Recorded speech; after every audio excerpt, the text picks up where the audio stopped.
அனைவருக்கும் வணக்கம். நம்ம பார்க்கக்கூடிய subject name thermal and automobile engineering. நம்ம லாஸ்ட் கிளாஸில்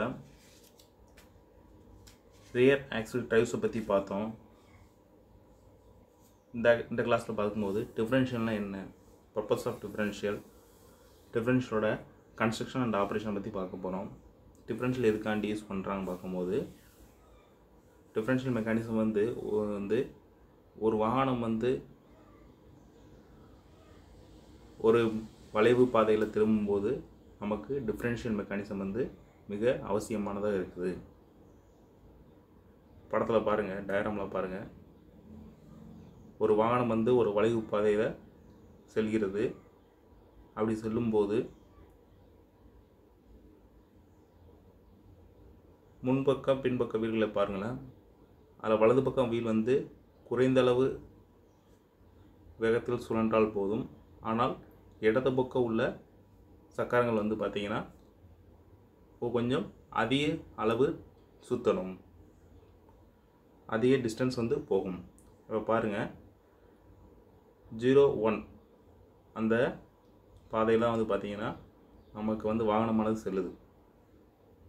இப்போ வாகனத்தோட வலது பக்க சக்கரங்கள் கரெக்டாக 1-1 அந்த பாதையில் ட்ராவல் பண்ணுது. அதனோட ரேடியஸ் எவ்வளோன்னு பார்த்தீங்கன்னா R1. அதே மாதிரி வாகனத்தோட இடது பக்க சக்கரங்கள் பார்த்தீங்கன்னா 0-0 அந்த ஆர்க்கில் ட்ராவல் பண்ணுது. அதனோட ரேடியஸ் பார்த்தீங்கன்னா R2. ஸோ R1 டிஸ்டன்ஸை விட R1 டிஸ்டன்ஸ் எப்படி இருக்குது, நமக்கு அதிக அளவு இருக்குது. இப்போ வாகனத்தோட 2 வீல்களும் ஒரே வேகத்தில் மட்டும் சுழன்றால் வாகனம் வளைவு பாதையில் செல்வது மிகவும் கடினம்.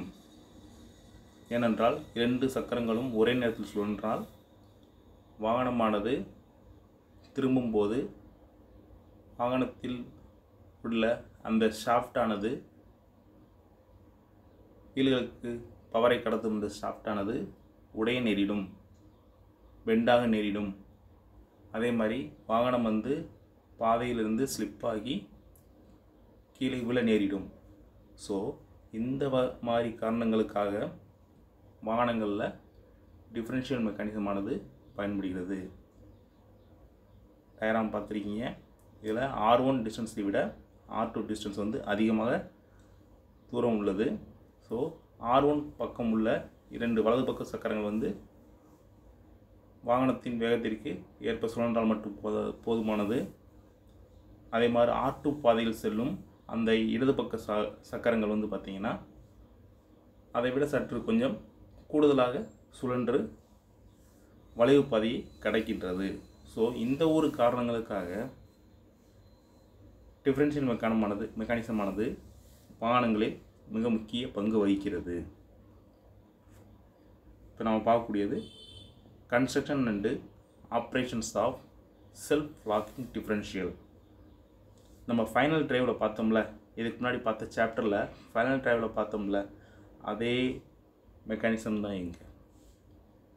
டிரைவ் பினியன் படத்தோட மேலே டிரைவ் பினியன் இருக்குது. அது எங்கேருந்து சார் வரும் பார்க்கும்போது ப்ரொப்பலர் ஷாஃப்ட்லேருந்து வரும். டிரைவ் பினியன் ப்ரொப்பலர் ஷாஃப்ட்லேருந்து வரக்கூடிய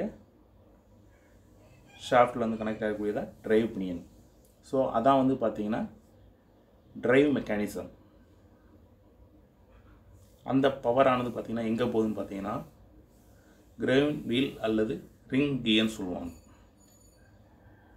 கிரவுண்ட் வீல் அல்லது ரிங் கியர் சொல்லுவாங்க. ஸோ டிரைவ் பினியன் இதோட கனெக்ஷன் ஆகிருக்குன்னு பார்க்கும்போது, மெஷ் ஆகிருக்குன்னு பார்க்கும்போது கிரவுண்ட் வீல் அல்லது ரிங் கியரோட மெஷ் ஆகிருக்கு. ஸோ டிரைவ் பினியன் ரொட்டேட் ஆகும்போது கிரவுண்ட் வீல் ரிங் கியரும் ரொட்டேட் ஆகும். இதில் அடுத்து பார்த்தீங்கன்னா கிரவுண்ட் வீலில் பார்த்தீங்கன்னா 2 வகையான கனெக்ஷன் இருக்குது. ஒன்று பார்த்தீங்கன்னா டிஃப்ரென்ஷியல் கேஜ், அது ஒரு கனெக்டிவாக இருக்குது. ரெண்டாவது பார்த்தீங்கன்னா இப்போ படத்தில் பார்த்தீங்கன்னா இது 2 ஷாஃப்ட் இருக்குது. பார்த்தீங்களா, ஆக்சியல் ஷாஃப்ட் கொடுத்துருக்காங்களா, அதில் இன்னொன்று இடது பக்கம் உள்ள ஷாஃப்ட் வந்து பார்த்தீங்கன்னா அதுவும் கிரவுண்ட் வீலில் தான் இருக்குது. ஸோ நான் சொன்னது இப்போ பார்த்தீங்கன்னா கிரவுண்டில் வீலில் வந்து 2 கனெக்ஷன் இருக்கும். ஒன்று வந்து பார்த்தீங்கன்னா டிஃப்ரென்ஷியல் கேஜ் கனெக்ஷன், இன்னொன்று பார்த்தீங்கன்னா சைடு கியர் உள்ள அந்த இடது பக்கம் உள்ள ஷாஃப்ட் கனெக்ஷன் இருக்கும் படத்தில் பார்க்கும்போது. அடுத்து பார்த்தீங்கன்னா அந்த டிஃப்ரென்ஷியல் கேஜில் பார்த்தீங்கன்னா நமக்கு என்னென்ன பார்த்தீங்கன்னா வேற ஒன்றும் இல்லை. டிஃப்ரென்ஷியல் கேஜுங்கிறது பார்த்தீங்கன்னா 2 ஸ்டார் பீனியன் கனெக்ட் செய்துக்கு தான் அது டிஃப்ரென்ஷியல் கேஜ்னு சொல்லுவாங்க. 2 ஸ்டார் பினியன் சொல்லுவாங்க, அல்லது ஸ்பைடர் கியர் சொல்லுவாங்க. அல்லது ஸ்பைடர் கியர் சொல்லுவாங்க. அதான் அது டிஃப்ரென்ஷியல் கேஜில், அதாவது கிரவுண்ட் வீலில் கனெக்ட் ஆகக்கூடிய கியர்ஸ். ஸோ கிரவுண்ட் வீலில் 2 டைப் ஆஃப் கனெக்ஷன் இருக்கும். ஒன்று பார்த்தீங்கன்னா அந்த ஸ்பைடர் கியர், அதாவது ஸ்டார் பினியன், அது வந்து எங்கே இருக்குன்னு பார்த்தீங்கன்னா கிரவுண்ட் வீலில் கனெக்ட் ஆகிருக்கும். புரியுங்களா? அதே மாதிரி இன்னொரு கனெக்ஷன் என்னென்னு பார்த்தீங்கன்னா சைடு கியர் வந்து பார்த்தீங்கன்னா கிரவுண்ட் வீலில் சென்டரில் வந்து கனெக்ஷன் ஆகிருக்கும். ஆக்சியல் ஷாஃப்ட்டோட கனெக்ஷனாக இருக்கும். வரணும்ல side gear axial shaft, side கியரோட ஆக்சியல் ஷாஃப்ட். சைடு கியர் வந்து பார்த்தீங்கன்னா எத்தனை சைடு கியர் இருக்குன்னு பார்த்தீங்கன்னா 2 சைடு கியர் இருக்குது. ஆக்சியல் ஷாஃப்ட்டில் பார்த்தீங்கன்னா 2 வகையான ஆக்சியல் ஷாஃப்ட். வலது பக்கம் உள்ள ஆக்சியல் ஷாஃப்ட்டில் ஒரு சைடு கியர் இருக்குது, இடது பக்கம் உள்ள ஆக்சியல் ஷாஃப்ட்டில் ஒரு சைடு கியர் இருக்குது. ஸோ இதான் வந்து பார்த்தீங்கன்னா இதனுடைய கன்ஸ்ட்ரக்ஷன் மறுபடியும் பார்த்துருவோம். ஃபஸ்ட்டு வந்து பார்த்தீங்கன்னா டிரைவ் பினியன் எங்கேருந்து வந்து பார்த்தீங்கன்னா ப்ரொப்பலர் ஷாஃப்ட்லேருந்து கனெக்ட் ஆகிருக்கக்கூடிய அந்த ஷாஃப்ட்டில் கனெக்ட் ஆகிருக்கிறது தான் அது டிரைவ் பினியன். அது எதோட மெஸ் ஆகிருக்குன்னு பார்த்தீங்கன்னா கிரவுண்ட் வீல் அல்லது ரிங் கியரோட மெஸ் ஆகிருக்கு. ஸோ டிரைவ் பினியன்லேருந்து வரக்கூடிய பவர் வந்து எங்கே போகுதுன்னு பார்த்தீங்கன்னா கிரவுண்ட் வீலுக்கு போகுது. கிரவுண்ட் வீலில் வந்து 2 கனெக்ஷன் இருக்குன்னு சொல்லிட்டேன். ஒன்று ஸ்பைடர் கியரோட கனெக்ஷன், இன்னொன்று வந்து பார்த்தீங்கன்னா ஸ்பைடர் கியர்னு சொல்லலாம், அல்லது ஸ்டார் பினியன்.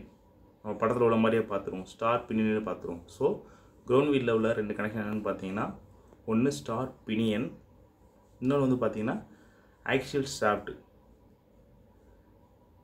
ஆக்சியல் ஷாஃப்ட்டோட கனெக்ஷன் எங்கே இருக்கும்? கிரவுண்ட் வீலில் இருக்கும். சரிங்களா? அது வந்து 2 ஆக்சியல் ஷாஃப்ட் இருக்கும், left axial shaft, right axial shaft. அது லெஃப்ட் ஆக்சியல் ஷாஃப்ட் மட்டும்தான் எங்கே இருக்கும்? கிரவுண்ட் வீலில் இருக்கும்.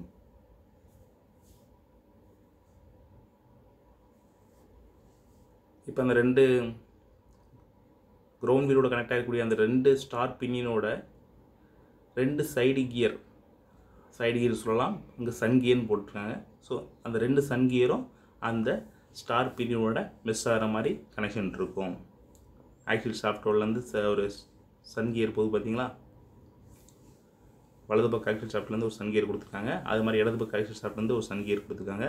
2 பார்த்தீங்கன்னா கிரவுண்ட் வீலோட கனெக்ஷன் ஆகிருக்கக்கூடிய ஸ்டார் பினியன், 2 ஸ்டார் பினியோட 2 ஸ்டார் பினியன், கீழே ஒரு ஸ்டார் பினியன், மேலே ஒரு ஸ்டார் பினியன். அதே மாதிரி சைன் கியர் வரும்போது 2 சன் கியர், இங்கிட்ட ஒரு சன், வலது பக்கம் ஒரு சன் கியர், இடது பக்கம் ஒரு சன் கியர். 2 சன் கியரும் 2 ஆக்சியல் ஷாஃப்ட்டோட கனெக்ட் ஆகிருக்கும், 2 ஸ்டார் பினியனும் கிரவுண்ட் வீலோட கனெக்ட் ஆகிருக்கும்.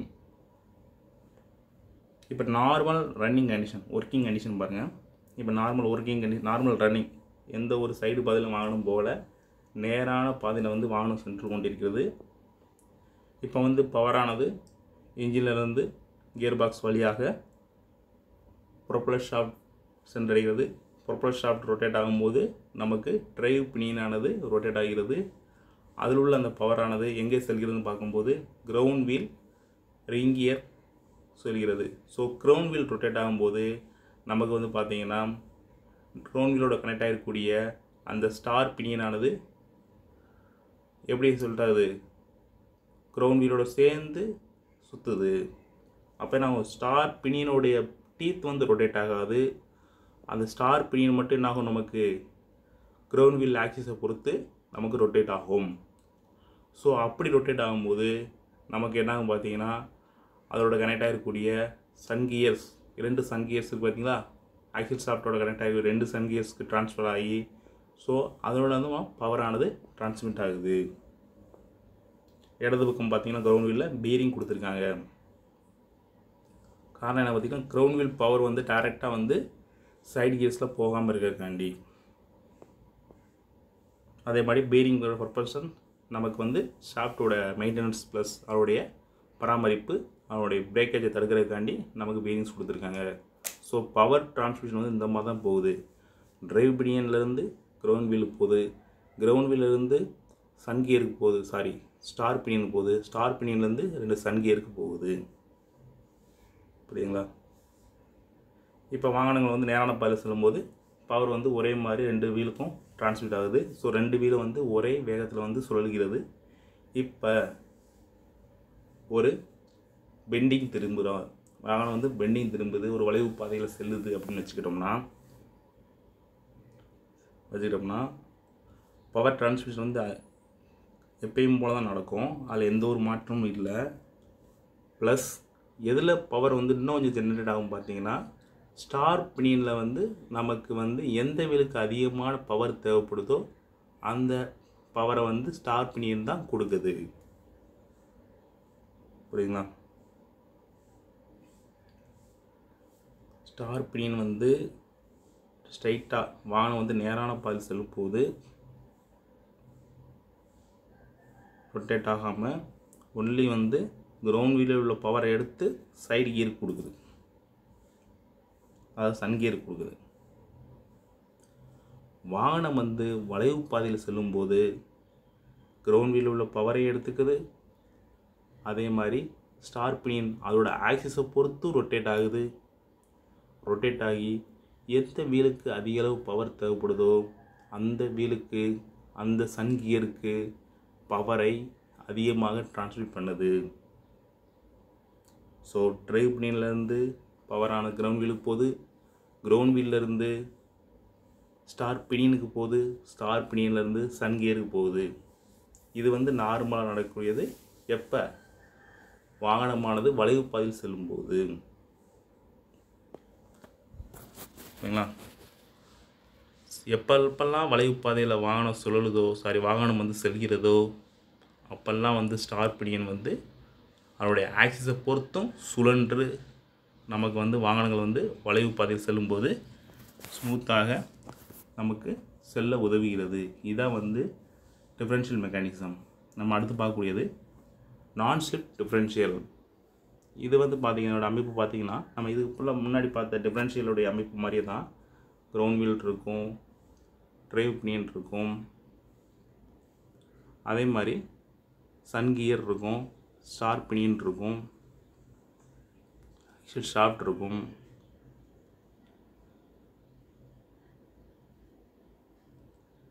இதில் வந்து பார்த்திங்கன்னா இன்னும் வண்டியோட ஸ்மூத்னஸ் காண்டி முக்கியமான ஸ்மூத்னஸ் பர்பஸ்க்காண்டி என்ன பண்ணுறாங்க, வைப்ரேஷன் இல்லாமல் அதிர்வுகள் இல்லாமல் நமக்கு என்ன பண்ணுறாங்க, கிளச் பிளேட்டை வந்து 2 கிளச் பிளேட் வந்து யூஸ்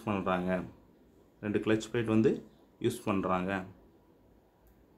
அதாவது கிளச் பிளேட் வந்து எங்கே வச்சுருக்காங்கன்னு பார்த்தீங்கன்னா த்ரஸ்ட் மெம்பர்ஸுக்கும் டிஃப்ரென்ஷியல் கேஜுக்கும் இங்கிட்டு வந்து வலது பக்கம் வந்து வச்சுருக்காங்க. அதே மாதிரி இங்கிட்டு கிரவுண்ட் வீலுக்கும் த்ரஸ்ட் மெம்பருக்கும் இடையில் வைத்திருக்கிறார்கள்.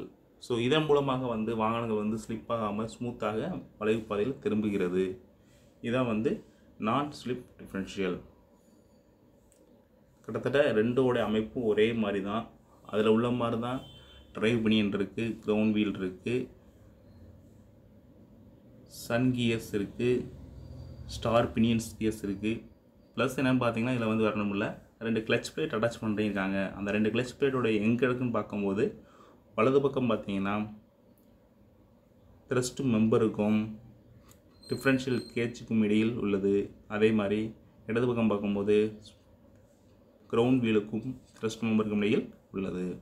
எதற்காக அமைப்பு, இதனோட அமைப்பு பார்த்தீங்கன்னா வாகனம் வந்து ஸ்மூத்தாக போகிறக்காண்டி, அதிக அளவு வேகமாக திரும்பும்போது ஸ்லிப் ஆகாமல் இருக்கிறக்காண்டி நமக்கு என்ன பண்ணுறாங்க, இந்த நான் ஸ்லிப் டிஃபரன்ஷியல் வந்து யூஸ் பண்ணுறாங்க. அடுத்து நம்ம பார்க்கக்கூடியது ரியர் ஆக்சில். ஃபைனல் டிரைவில் கடைசியாக உள்ளதான் பார்த்தீங்கன்னா ரியர் ஆக்சில். முன்பக்கம் உள்ளது ஃப்ரண்ட் ஆக்சில், பின்பக்கம் உள்ளது ரியர் ஆக்சில். ரியர் ஆக்சில் பார்த்தீங்கன்னா டிஃபரன்ஷியல் மூலமாக நமக்கு என்ன ஆகும், வாகனத்தோட வீலுக்கு பவரை சென்றடைகிறது. அதோடைய அமைப்பு பார்க்கும்போது டைப்ஸ் ஆஃப் ரியர் ஆக்சில் என்னென்ன இருக்குன்னு பார்த்தீங்கன்னா semi floating axle, full floating axle, 3/4 floating axle இருக்குது. செமி ஃப்ளோட்டிங் ஆக்சில்னால் என்னன்னு பார்க்கும்போது அடுத்து நம்ம பார்க்கக்கூடியது semi floating axle. Semi floating ஆக்சில்னால் என்ன அப்படின்னா இதனுடைய ஆக்சில் கேசிங் ஆனது ஆக்சில் ஷாஃப்ட் பீரிங்ஸ் மூலமாக கனெக்ட் ஆகிருக்கிறது. ஆக்சில் ஷாஃப்ட்லேருந்து பவர் டிரான்ஸ்மிஷன் வந்து வீல் கப்பை சென்றடைகிறது. மேலும் வாகனத்தோட மொத்த எடை, வாகனத்தோட பளு எல்லாமே பார்த்திங்கன்னா பீரிங் ஆக்சியல் கேசிங் வழியாக ஒவ்வொரு ஆஃப் ஆக்சில் ஷாஃப்ட்டுக்கு வந்து டிரான்ஸ்மிட் ஆகுது. இதனால் பார்த்திங்கன்னா பக்கவாட்டு விசையினால் ஆக்சில் ஷாஃப்டானது வளையக்கூடிய தன்மையும் வளையக்கூடிய தன்மை, அதனால் அதனுடைய அழுத்தம் வந்து அதிகமாக இருக்குது ஆக்சில் ஷாஃப்ட்டில்.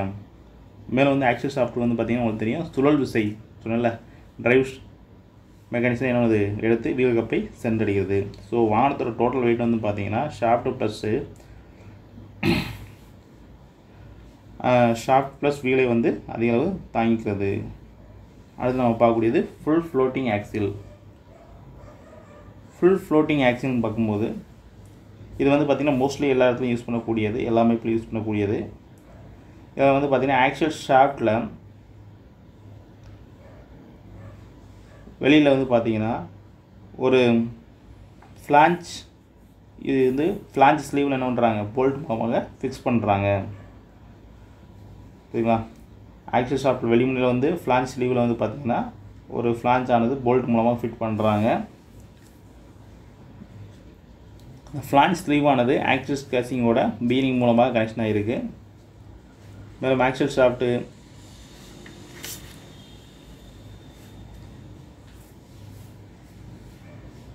ஒன்லி சுழல் விசையை மட்டுமே எடுத்துக்கிறது. ஆக்சில் ஷாஃப்ட் வந்து ஒன்லி சுழல் விசையை மட்டும் எடுத்துக்கிறது. வீல் கப்பை வந்து பார்த்திங்கன்னா 2 ரோலர் பீரிங் மூலமாக தாங்கிக்கிறது. இது வந்து பார்த்திங்கன்னா அதிகளவு பக்கவாட்டு லோடுகளை அதிகளவு தாங்கிக்கிறது. இதனால் வந்து பார்த்திங்கன்னா ஆக்சில் ஷாஃப்ட் வந்து ஒன்லி சுழல் விசை, அதாவது டிரைவ் மட்டும் தான் பண்ணுது, எந்த ஒரு விசையும் தாங்கிக்கிறது. செமி ஃப்ளோட்டிங் ஷாஃப்ட்டில் வந்து பார்த்திங்கன்னா அந்த ஆக்சில் ஷாஃப்ட் வந்து பார்த்திங்கன்னா வாகனத்தோட எடையை தாங்கிக்கிறது, ப்ளஸ் வந்து ரொட்டேஷன் பண்ணுது பவர். ஆனால் இதை வந்து பார்த்திங்கன்னா ஒன்லி வந்து பவர் டிரான்ஸ்மிஷன் மட்டும் தருது. மற்றபடி வந்து பார்த்திங்கன்னா எல்லாமே வந்து பார்த்திங்கன்னா வீல் அதனுடைய டயர் தான் வந்து அதிக அளவு தாங்கிக்கிறது.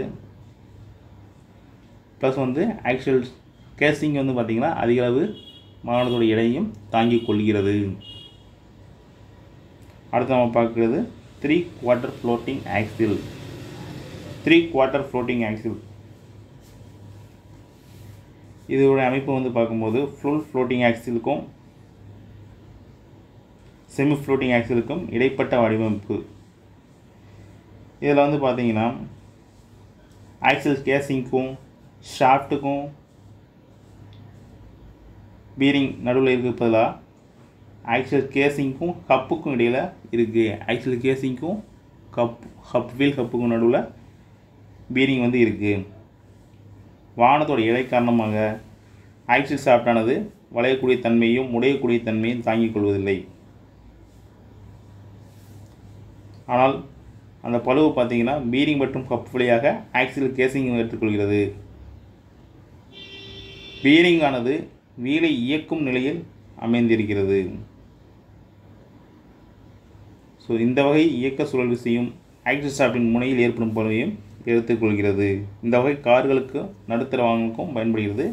மேலும் இதன் வடிவம், உலோகம் தயாரிப்பு நுட்பம், மலிவு ஆகியவற்றை மாற்றியமைத்து கூட தற்போது 3/4 ஃப்ளோட்டிங் ஆக்சிலுக்கு பதிலாக செமி ஃப்ளோட்டிங் ஆக்சிலை திரும்பவும் அனைத்து வாகனங்களும் தேர்ந்தெடுக்கிறார்கள்.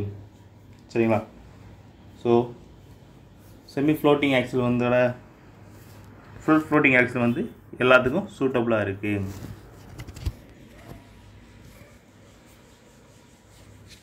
ஸோ நம்ம அந்த கிளாஸில் வந்து பார்த்தோம்னா என்னென்ன பார்த்துருக்கோம்னா டிஃப்ரென்ஷியல் பார்த்தோம், பர்பஸ் ஆஃப் டிஃப்ரென்ஷியல், அவருடைய கன்ஸ்ட்ரக்ஷன் அண்ட் ஆப்ரேஷன் பார்த்தோம், நான் ஸ்லிப் டிஃப்ரென்ஷியல் பார்த்தாச்சு, அதே மாதிரி ரியர் ஆக்சில் டிரைவ்ஸ் பார்த்தோம். ஸோ ரியர் ஆக்சில்னா என்னென்னு பார்த்தோம். ஃபங்க்ஷன் ஆஃப் ரியர் ஆக்சில்னா என்னென்னு பார்த்தாச்சு. ஃபங்க்ஷன் ஆஃப் ரியர் ஆக்சில்னா பார்க்கும்போது இரு பக்கவாய் வீல்களுக்கு வேகத்தை வேறுபடுத்துகிறது. இந்த ரியர் ஆக்சில் வந்து டிஃபரன்ஷியல் மூலம் பார்த்திங்கன்னா 2 பக்கம் சைடில் உள்ள வீல்களுக்கு வேகத்தை வேறுபடுத்துது. அதே மாதிரி வாகனத்தோட எடை மற்றும் பளுவை தாங்கிக் கொள்கிறது. பிரேக் மெக்கானிசத்தை வந்து தாங்கிக்கிறது. பவரை வந்து பின்பக்க வீல்களுக்கு முக்கியமாக ட்ரான்ஸ்மிட் பண்ணுது. ஸோ இதில் வந்து என்னென்ன டைப்ஸ் பார்த்தோம்னா semi floating, full floating axle, 3/4 floating axial, 3 வகையான ஆக்சில் வந்து நம்ம இந்த கிளாஸில் பார்த்துருக்கோம்.